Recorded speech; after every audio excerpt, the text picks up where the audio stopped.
gitu ya. Kalau misalnya sekedar gampang lah lo lihat bahwa dia di atas EMA 100 or atas EMA 200, paling gampang, as simple as that gitu kan. Oh dia turun tapi masih di atas EMA 200, ya udah deh gua beli lagi gitu ya misalnya.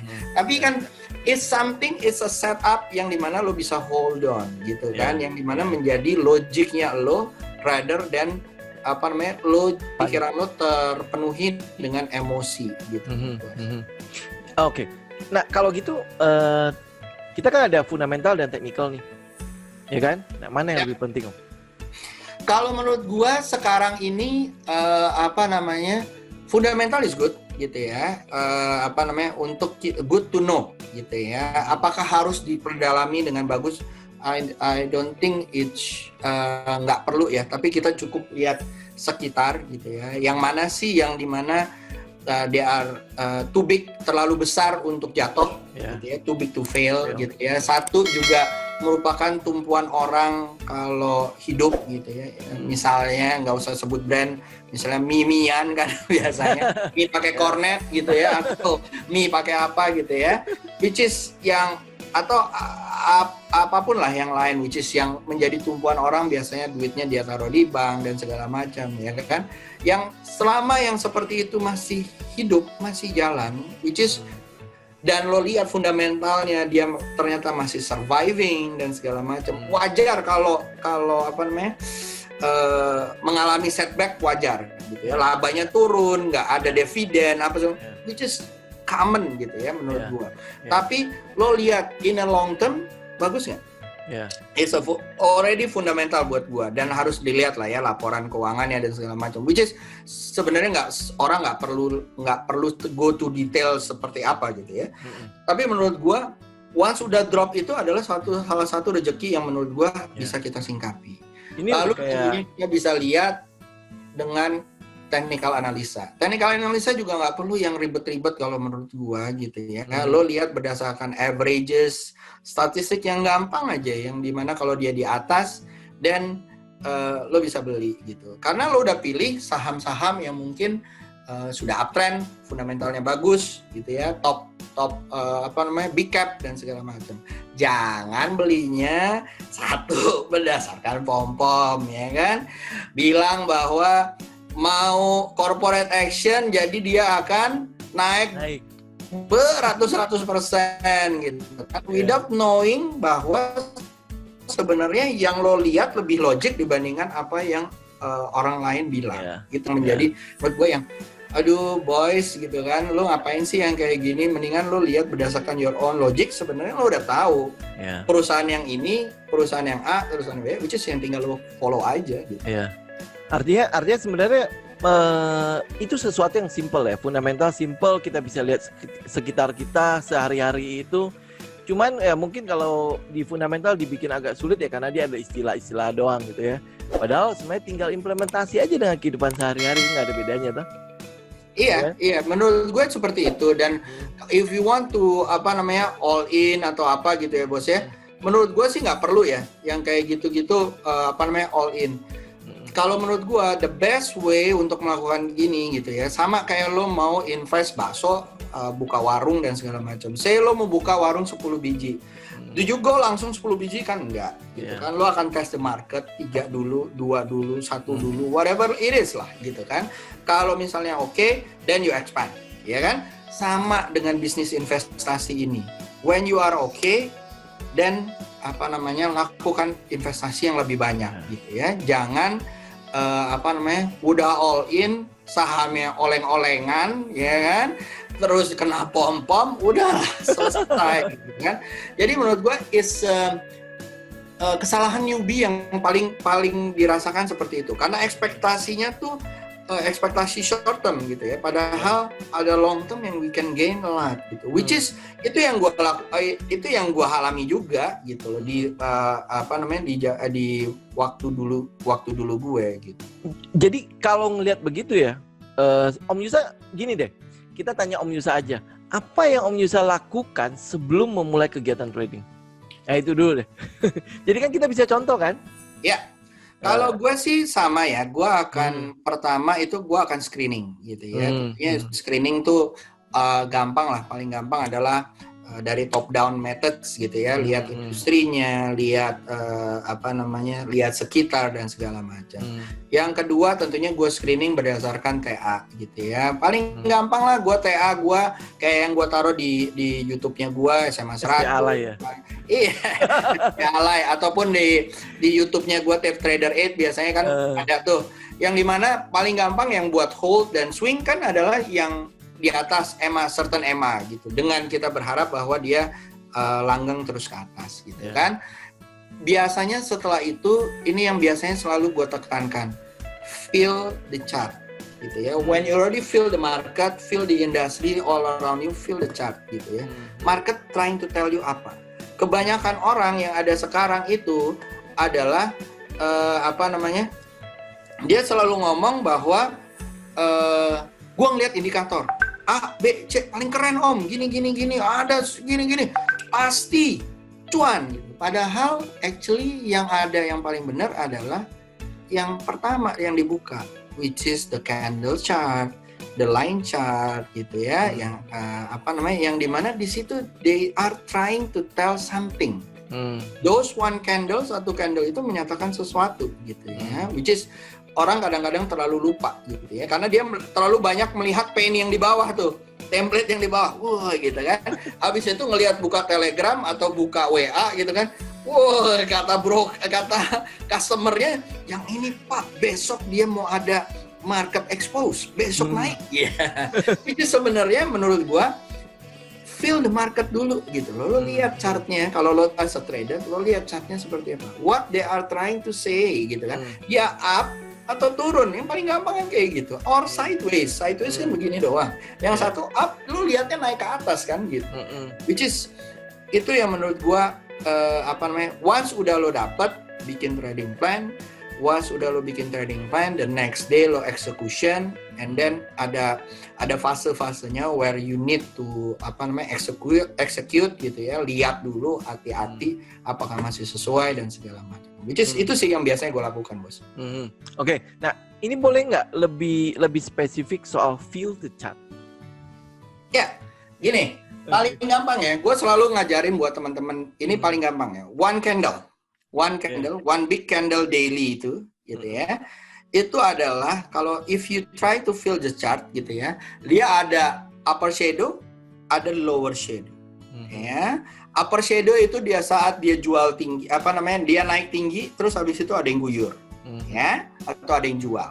Lalu di saat lower shadow itu adalah di saat dia turun, ada yang beli naik, gitu ya. When it's happening, kapan terjadinya, dan siapa yang melakukan itu adalah salah satu kunci. Itu satu. Yang kedua adalah satu candle daily itu terdiri dari 8, 7. Sekarang berapa sih gue? Sampai jam 3 soalnya, jadi gue bingung. 5 candle hourly gitu kan. Satu candle hourly itu terjadi 60 candle menit-menitan. Kan? All those things berusaha merepresent market atau emosi dari market saat itu gitu ya. Di saat dia terjadi di pagi, apa yang terjadi, di saat dia terjadi di siang, apa yang terjadi. That's why gue biasanya go to detail, lihat tape readingnya dan segala macam. Tapi disitulah lu bisa melihat apa sih yang actually terjadi gitu ya. Siapa sih yang beli, siapa sih yang jual gitu ya. Is it si bandar yang jual? Is it si market maker yang jual? Atau smart money yang mulai mengumpulkan, coba menghalau retail gitu ya. Nah, hal-hal tersebut tuh lo harus bisa perhatiin gitu ya. Dan kadang-kadang itu yang kita harus melihat dan mengerti tuh. Kapan, when, who, and where gitu. And when. Oke, gue juga go to detail ya. Berarti kita lihat intraday dong? Nggak selalu sih. Ada fase-fasenya, bos. Ada fase-fasenya yang dimana kita harus go to the detail gitu ya. What's it's happening at that time gitu ya. Jadi biasanya kan kalau kita lihat pagi itu selalu volatile gitu ya. And then siang, and then sore gitu ya. Dan di saat-saat itu ada sesuatu yang terjadi gitu ya. Kapan sih masuknya?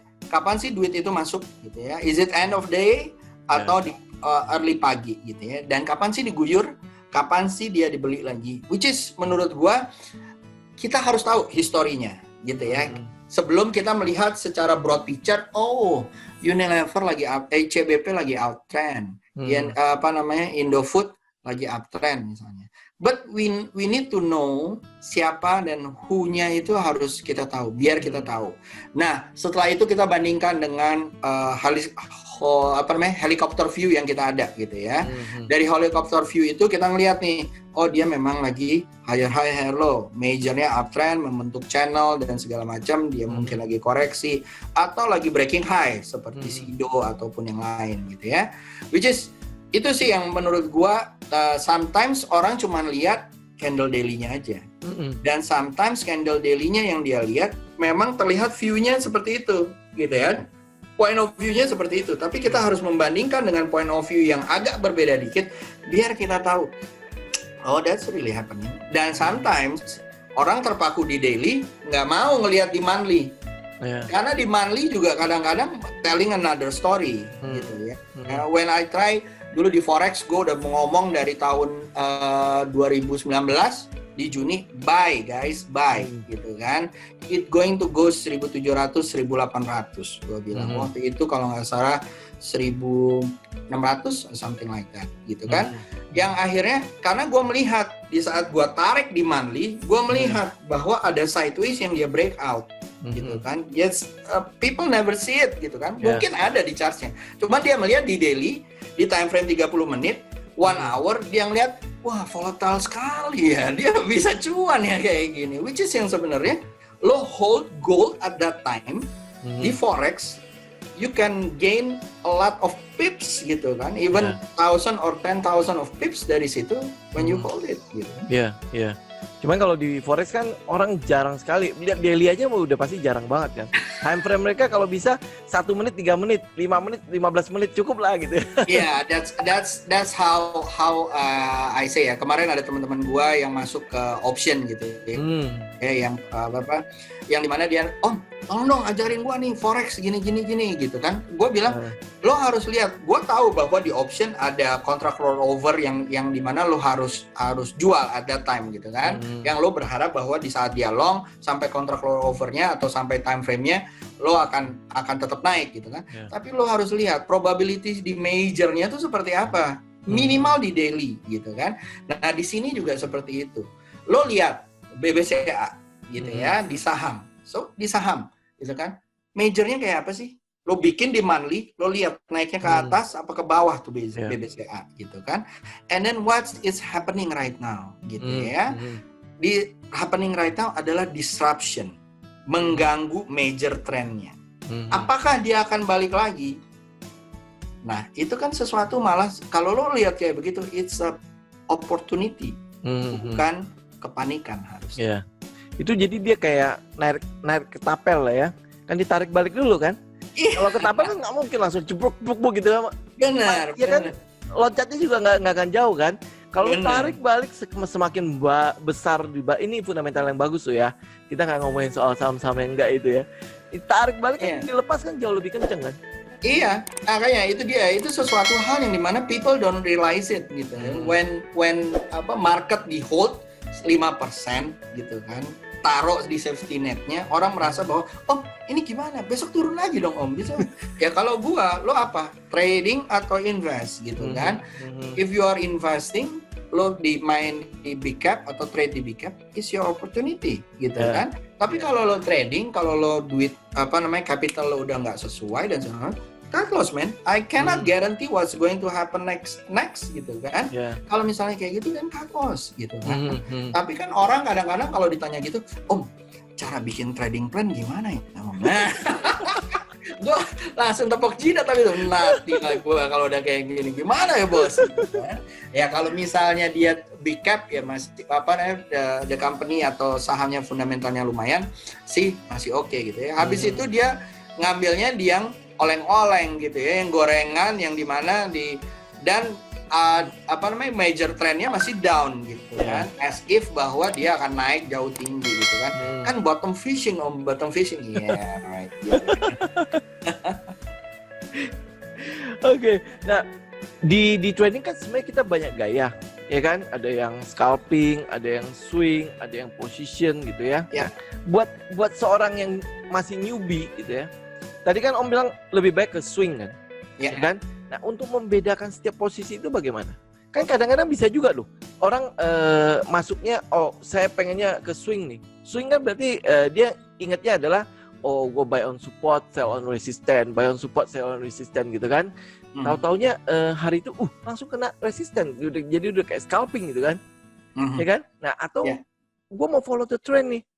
Ya, tapi bagaimana cara gue harus follow the trend? Nah, untuk membedakan itu bagaimana ya? Dan dia harusnya enaknya sebenarnya masuk ke mana sih?